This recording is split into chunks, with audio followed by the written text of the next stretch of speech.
Hello, folks. This is Mike Newmeyer again, and I'm going to continue with last week's story about living in retirement and getting ready for retirement. Before I do, I want to give you a little information. Okay, this is the program that sometimes we call a private pension. And as an example, if you are 65 years old, and we've changed the number because it's more now, you can get 7.5% in money for a lifetime. So in other words, on 100,000, you get $7,500 every year for as long as you live, as long as your spouse lives. Okay, so that's that. Now, let me ask you these questions, like I did last week. Does anybody here know anybody that's getting a pension of any kind of pension? Okay, and is it a pension for life or is it a pension for a period of time? What is it? Okay. Does anybody know anybody? How about Social Security? Is there anybody here that knows about Social Security, knows somebody that's taking Social Security? Now, let me ask this. Do you know anybody today that is willing to give up their pension or give up their Social Security? I know none. I've never found anybody in 25 years of doing this work. I've never found an individual that would want to give up what they're getting from Social Security or their pension. Isn't that interesting? Why? And I say that, I just ask questions like it's a survey. I say, what is it you like about Social Security or your pension? And the answer is always the same. They'll always say, I can depend on it. I always get that money. I get it monthly or I get it annually in the case of a pension, if they want it that way. I said, that's great, isn't it? I can count on it. I had one person say, I'm never going to get rich with this money, but I can count on this money. And it helps me pay my bills every month. And some people are actually living on their Social Security or on their pension. So I've never found anybody that wanted to give it up. They always want something like that to depend on. And that's the kind of thing, that's the kind of experience that we provide to our clients. We have a product, we have a private pension, okay, that looks like this. And we know that people, they could be 65, they could be 70, they could be 60, whatever, and they would get a lifetime income. Now, depending on the age, the percentage would vary. Not that much, but it would vary. So figure at 65, 7% on 100,000, 7,000 for your lifetime. So those things are the kinds of things I want you to think about as we go into today's presentation. So we're going to continue with where we left off last week, and I'm looking here. This is my seminar. This is the seminar that I wrote that I present to people and have presented for many years, and I'm still willing to present it to groups of people. If you get me if you get me 10 people together, it could be a series of families. I'll be more than happy to come out somewhere and I'll be more than happy to present this seminar on retirement. And of course, I'm giving you the headlines. I'm giving you a small sample because I can't really cover a section, in a half an hour. And this section is particularly long, so I've allowed myself, another half an hour to complete it. All right. So last session, I asked a whole series of questions, and I'm going to ask some more today. My children or parents rely upon me for financial support. Yes or no? Do they? Okay. I plan to spend time with children and grandchildren during retirement. Yes or no? Yes or no? I plan to spend time with friends, and you could have different answers for, if you're married, your spouse may answer these differently. But anyway, I plan to spend time with friends during retirement. Yes or no? I have considered that my retirement transition may cause marital stress. So the question is, how much have you discussed this sort of thing with your spouse? And I've seen sections, or I've seen people that have had problems once they retired. The spouse wasn't used to seeing them around the house all the time. And they're telling them, go do something. Go do something with yourself. You need to have individual interests that you're willing to pursue, that you want to pursue. Okay, I've often thought there's a group of people that just want to retire. They just want to get rid of their work. They just want it to end. So that's one group of people that retire. And there's another group, okay, that want it to end because they want to do something else. They're the fortunate ones, I think. They got something they want to do. They want have a hobby or they want to work. I gave you all kinds of examples of things that people want to do. I have many people that have left one employment only to go to work somewhere else to do something different because they've always wanted to do it. They may say, I really don't need income, and there's others that say, I do need some income, and they work part-time or full-time or whatever they do. They start some business on the side or whatever. So you have to make up your mind what you're going to do in retirement and why you want to retire. That's a huge thing. Okay. I have considered that my retirement transition may cause marital stress. So there you are again. That is the problem. I need to look at it. I need to have open discussions with my spouse and so forth and so on. What is my spouse going to do if I'm retired? Is my spouse also retiring, or she already retired, or has never worked, or whatever? So what is the other person going to do, my partner going to do when I'm retired? Maybe we're planning to travel together. Maybe you aren't. We need to think about those things because those can be stumbling blocks if we don't really think them through. I want to leave money to my family and friends when I die. Some folks feel that way. Some folks don't feel that way. I've heard people say, I'm going to spend every nickel I have. My kids can learn how to save money and live too. And that's their attitude, and that's what they feel. And it isn't necessarily a negative attitude. They said, my kids would never learn how to pay bills if they thought they were going to get my money. On the other hand, they may have so much money that they have to leave some of it to their kids or feel like they have to. There may be charitable or church things that they want to leave money to. I was having a discussion with a lady who was in my office earlier today. Where is she going to put the money? What is it going to be used for? She says, I don't need the money. I don't need the money. I said, you may not need it today. Starting income on one of our plans, you may not need it today. But if you save it instead of using it, you may need it later and you'll have more money to do it with. She thought about it and says, what I really like to do is give money to my church. I said, that's great. You can give money to your church. You can do that. Then she said, but my big concern is, what's it going to cost me for long-term care? Well, there's some provisions in the policies, in the programs, in the private pensions that help with long-term care. They help, but it's not enough to sustain you for long-term care. So, now she wants to talk about getting a long-term care policy. There's some long-term care policies that are far more, far more inexpensive and payable, reasonable, and so forth than we had a few years ago. So they're somewhat economic. And, I got a long-term care policy for a man last year who was 75 years old. He pays $5,000 a year, or excuse me, he pays $10,000 a year, and he has $5,000 a month guaranteed for life based on his need. What is his need? What is the need? Of course, the need is he has to go into a facility of some kind. He doesn't want to go into a facility that's shoddy, where the care is highly questionable and so forth and so on. Incidentally, I always tell people, you should go out and visit the facilities. Visit them. If you're thinking about that you might need to go into a nursing home. What if the doctor said you got to go into a nursing home after a procedure in the hospital? And he writes the note, he says, you got to go into the nursing home for 10 days or whatever. My advice to you is to know in advance a nursing home or a couple, three, that you would find acceptable. And you communicate that with the doctor. So in the event, you're ready. Okay. Community and charity. These are the kinds of things you want to think about.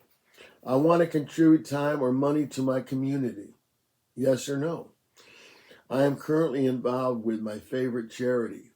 Yes or no? I want to become involved with my favorite charity. Yes or no?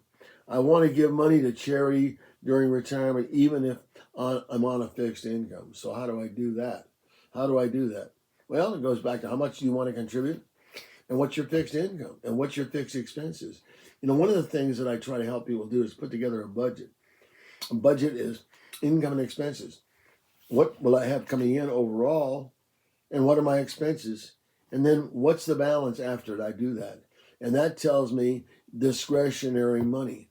And it came up with a formula for one couple, and that was that they were going to give 10% of their discretionary money, okay, to charity. In one case, it was a church. Another case, it was a temple. Another case, it was just charities of different kinds that they wanted to contribute to. Okay, I want to give money to charity upon my death. Well, that's fine. You can do that. You leave it in the will, and it's there, be done.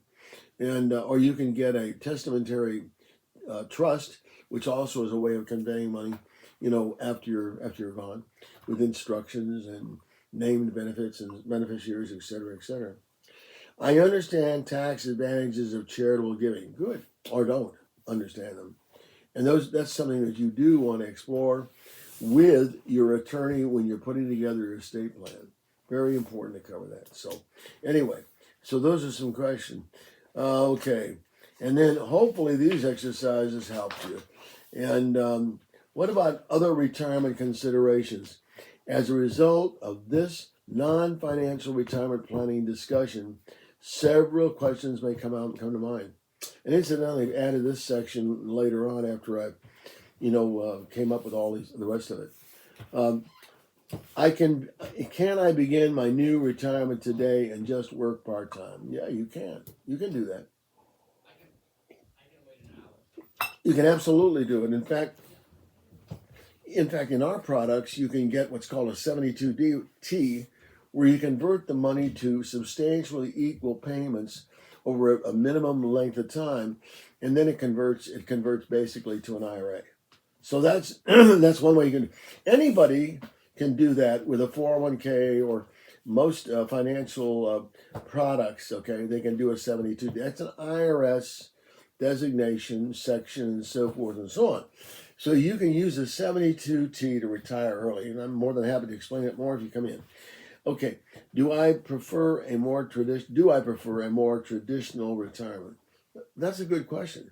Do I want to work to at least 65? Do I want to work and stick with those typical guidelines? Question you'll decide. Most people do. Most people don't take 72Ts.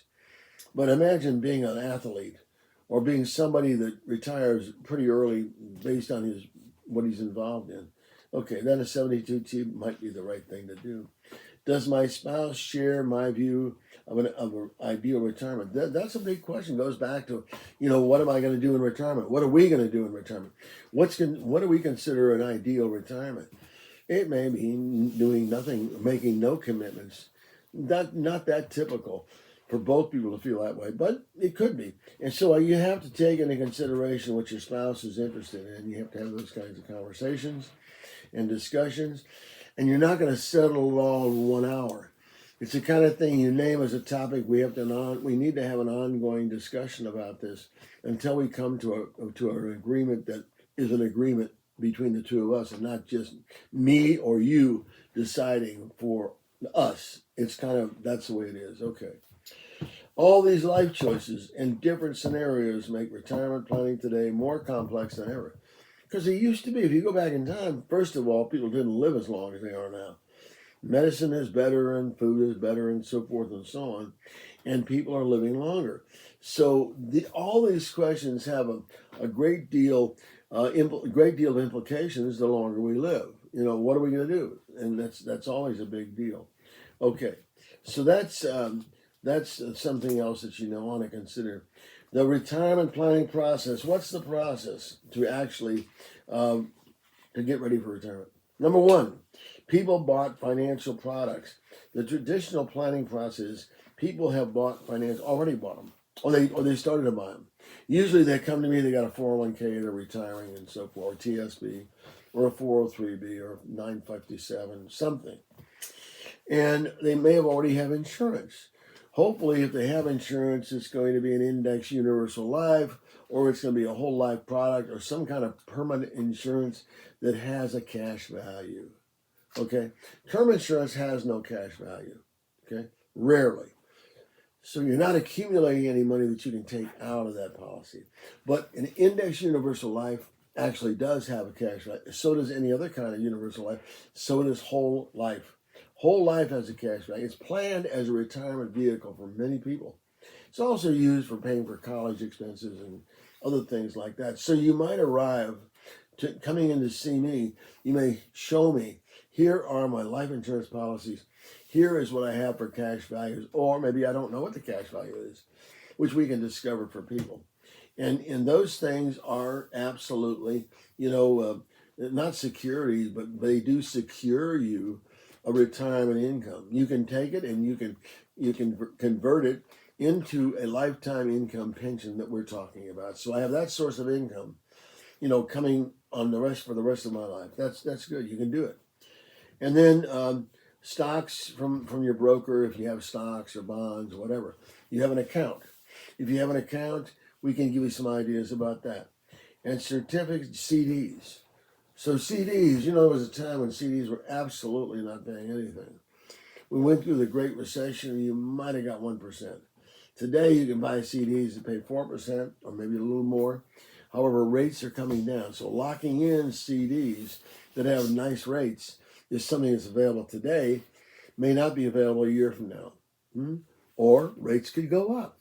That's what we call interest rate risk. We do not know. We can think we know, but we don't really know what interest rates are going to do. Interest rates are always going to change. They're not going to stay the same for a long period of time. So there's no absolute stability in them. There's no absolute guarantees. That the only guarantee you can say is that if you're getting X number of dollars out of a bond that you're using for income, that amount of money will stay the same for the duration of the bond. It'll stay the same.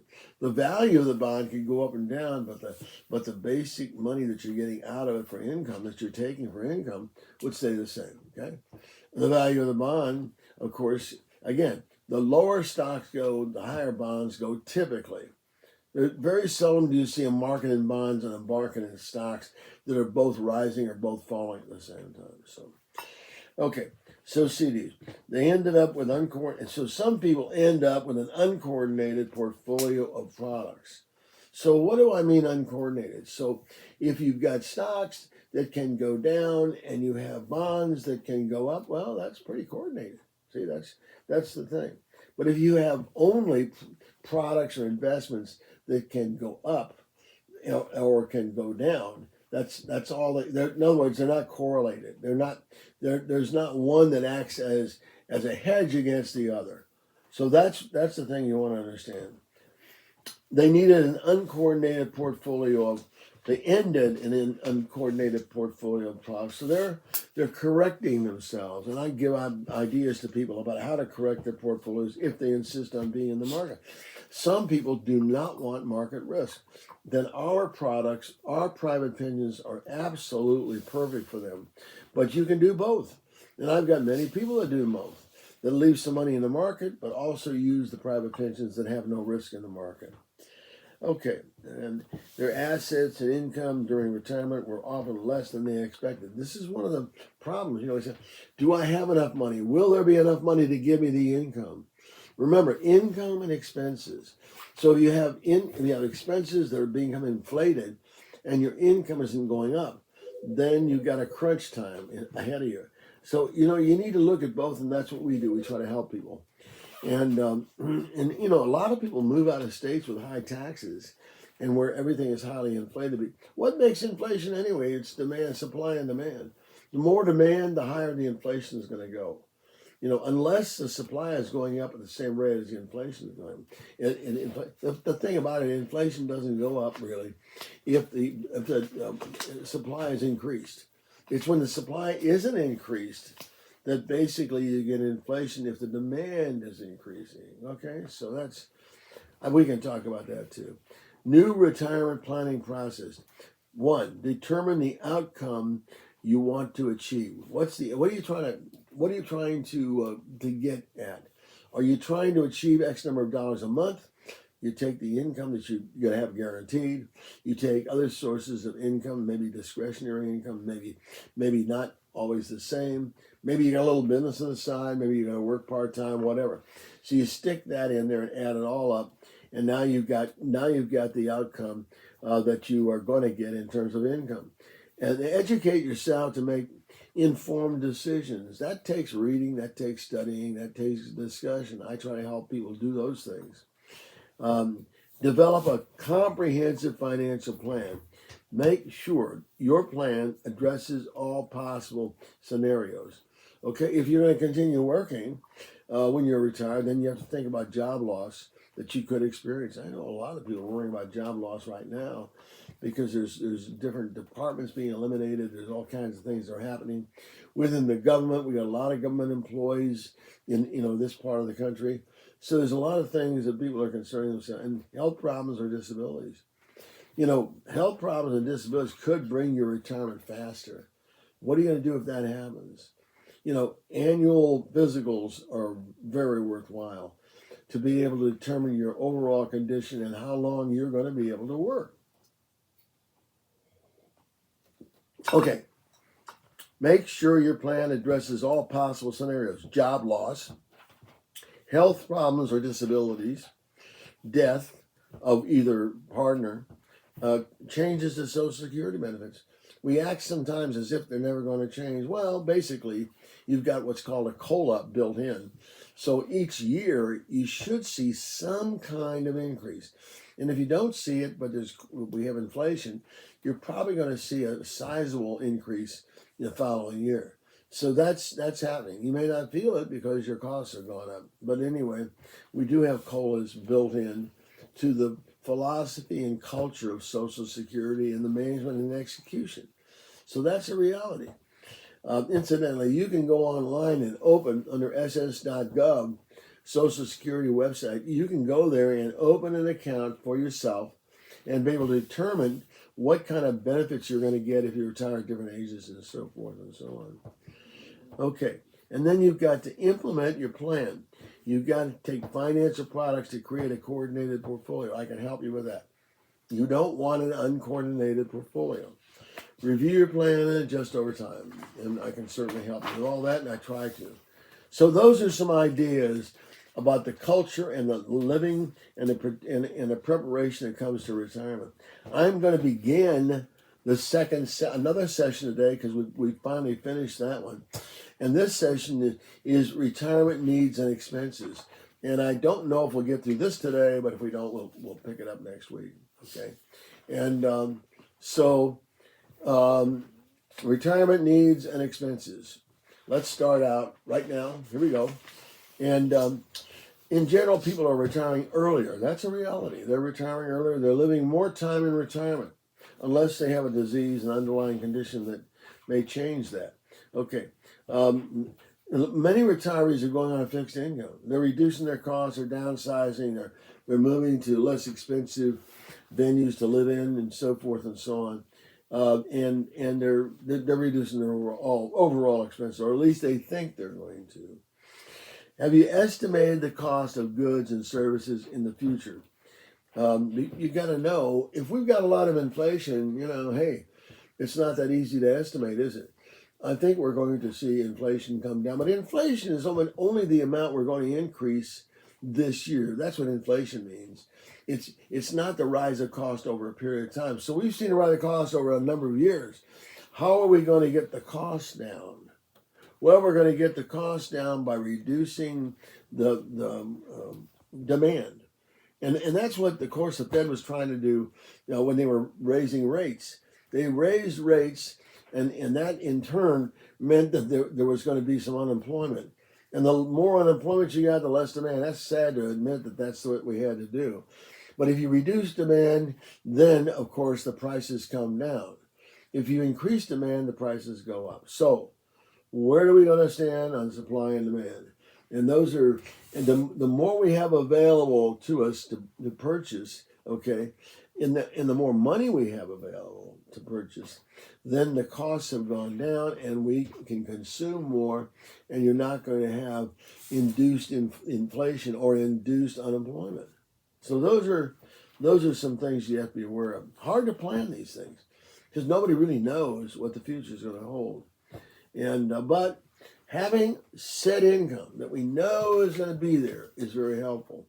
It's always going to be there. We can look at our expenses. We can reduce our expenses if it's possible to meet that income. And there may be other income. There may be other income that we're depending on. So you got to estimate the cost of goods and services in the future. because inflation will absolutely erode your purchasing power over time.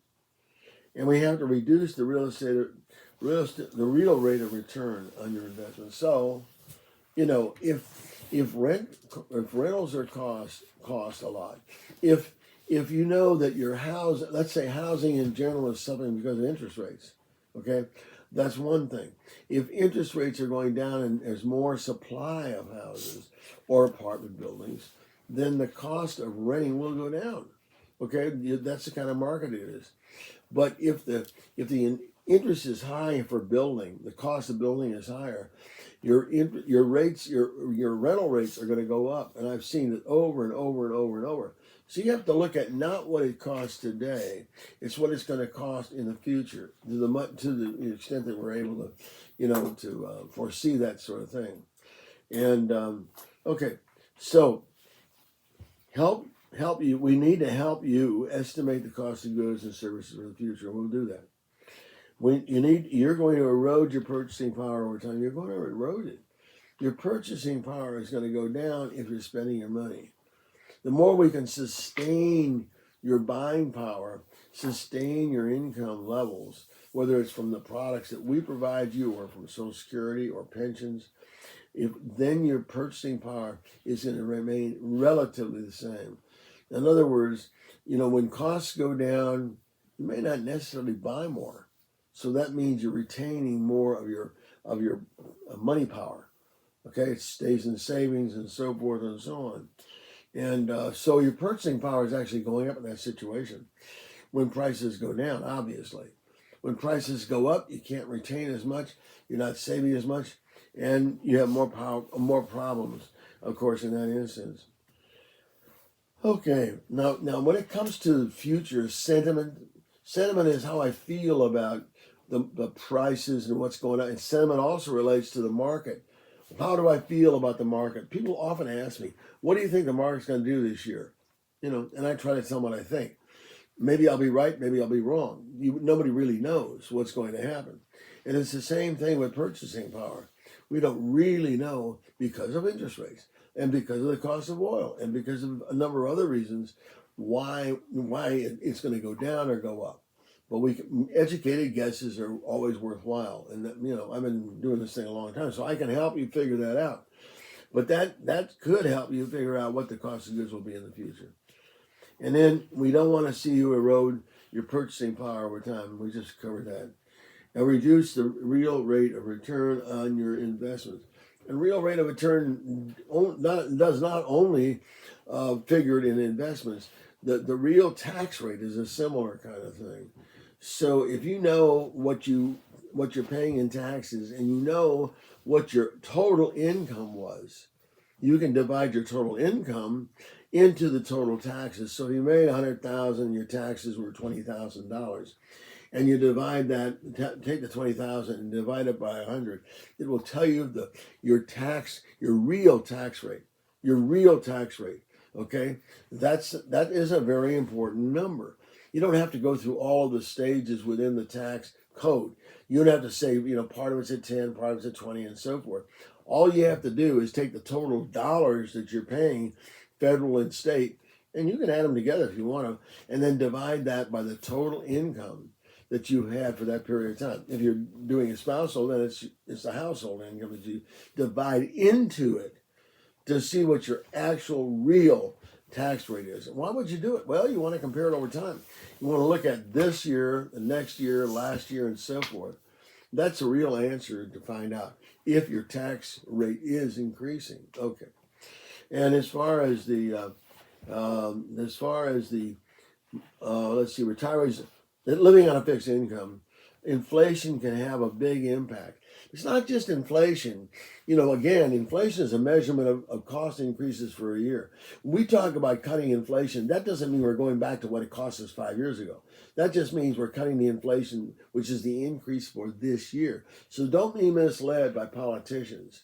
The only real value to you is to reduce the cost back to what it was a number of years ago. How do we do that? We increase supply. If there's more out there, and you keep on increasing the supply in various categories, you can actually, if you maintain it, you can actually reduce the expense, the cost, and then thereby the expenses. So those are just some ideas, and reduce your real rate of return on your investment. That can happen. Your real rate of return, just like a real tax rate, real rate of return can be reduced, and that is not a good thing. So you want to look at those things if you care to go into that detail. A lot of people just complain about increasing in costs. Okay, now we're going to cut this off right now, and next week we're going to pick it up and we'll finish the section. I hope this has been advantageous to you. The thing about it is, I want you to remember, we have some answers for you. Give me a call, 410-902-0464. And if you invest $100,000 at 65, you're going to get $7,500 every year for the rest of your life. We'll talk more next week. Thank you very much.